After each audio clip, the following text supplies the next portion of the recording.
Welcome to this week's Cooking with Connie. And this week we're going to do a breakfast thing. Well, you know, everybody likes muffins for breakfast, but let's see if we can make the muffins a little bit healthier by decreasing the sugar, making them gluten-free. So this is going to be a peanut butter muffin recipe, and it's one that my family, I've made it for years, my family loves it. So what you start with is I put a cup of water and then 2 sticks of butter in this pan, and then we're going to put a cup of the peanut butter in there. And I like the crunchy peanut butter, but you can use smooth, it doesn't matter. Just remember, we want to use natural peanut butter, so we're not getting those bad fats in there. We want to stay away from the hydrogenated oils. And that's what you're going to find if you don't get the natural peanut butter. So we're going to get that started heating up. And then we'll throw together some of our powdered ingredients in this bowl. All right, so we're going to put our monk sweet, all right? And that's the sugar substitute that I really like, and we've got a cup of it.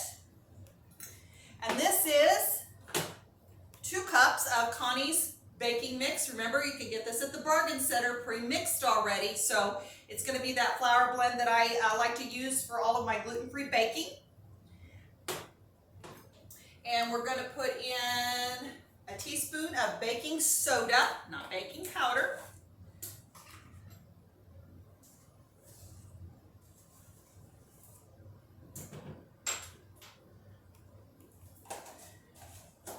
And then always remember that if you're going to use sea salt for your salt in it, don't use nearly as much because it has a lot more flavor and you're going to end up with something really salty. So the recipe originally calls for a teaspoon, so I'm going to put about ½ a teaspoon of the sea salt in there.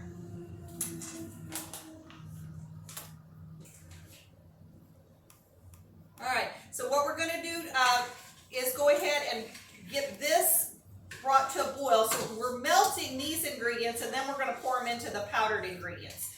So we'll just go ahead and put it on pause while I do this, and then I'll come back whenever we're ready to combine everything together. All right, so we have got the peanut butter and the butter all melted, and what we're going to do is pour that onto our powdered stuff right here.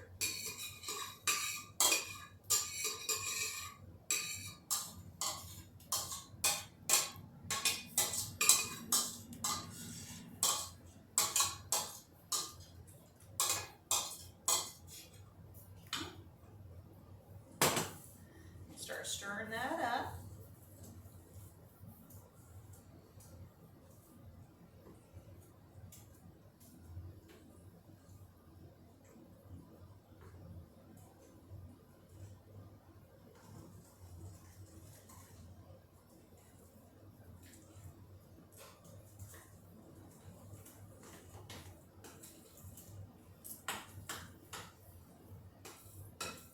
Now I will tell you, I'm going to make jumbo muffins today, but you can do mini muffins, you can do regular size muffins. You'll just want to adjust your cooking time.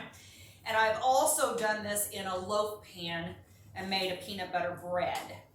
So there's a lot of different variations you can do with this same recipe depending on what you're doing.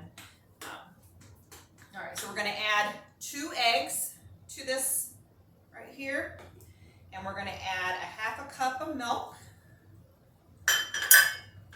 Again, we're going to stir. I probably should have got a bigger bowl.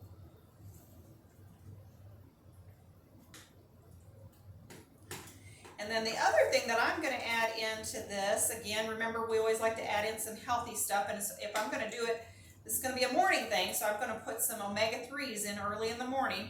Remember, that's our brain food. Our brain loves those type of fats. And so we're going to add some chia seeds. Now, if you have issues with like diverticulitis or colon issues, do not use chia seeds in there. But the ground flax should be fine because it is ground. But I'm going to put a couple tablespoons of chia seeds, and we're going to put a couple tablespoons of the flax seed in here. And they're really, again, not going to change our taste, but they're going to add nutrients. And remember, that's why we should be eating, is to get nutrition. So we're going to try to just make things a little healthier, but still really tasty. We're also going to put some of that good old vanilla in here. Looks like we put vanilla in everything. So I've got pure vanilla extract. We're going to put about a tablespoon of that in there.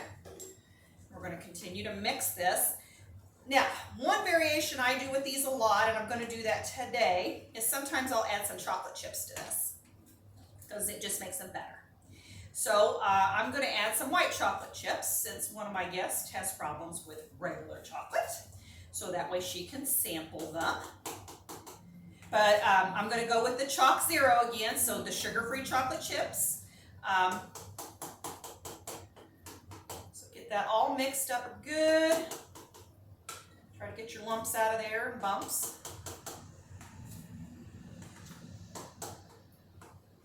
All right, and then we're going to use what's left from our last episode where we used the Chalk Zero, the white chocolate chips here.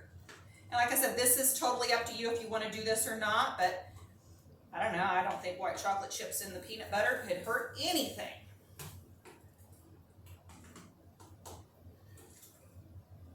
All right. Now let's go ahead and just take a little break and I'll get ready to dip these up. I have sprayed my 2 jumbo muffin pans here, and I think that this will fit in there, but we'll show you when we get done what those look like before we put them in the oven. All right, we've got these, and we ended up with 10 jumbo muffins out of that recipe. So probably if you were making regular size muffins, you would probably end up with about 20. So we're going to put these in the oven. I'm going to guess they're probably going to take about 20 minutes, but we'll let you know at 350 degrees when we get them out how long it took us to bake them. All right? Well, all right, here's our finished product. These lovely gluten-free peanut butter muffins with sugar-free white chocolate chips in them. We baked these for about 22 minutes. So what I would probably do is put them in the oven for about 20, kind of see where they're at. Make sure, you know, that you spring back in the center and you're not, you know, gooey in the middle. So these turned out really nice. You can see the rest of them here. And these are going to be a great breakfast treat in the morning, and they're going to be low in sugars. They're going to be some good fats in them, just a really healthy option for your breakfast. So that's going to be this week's Cooking with Connie. Remember, like, share, subscribe to our YouTube channel. Remember that you can get that baking blend at the Bargain Center so that you can make these very easily and you don't have to buy 4 different flours and blend your own. So remember, make good choices, and we'll see you next time.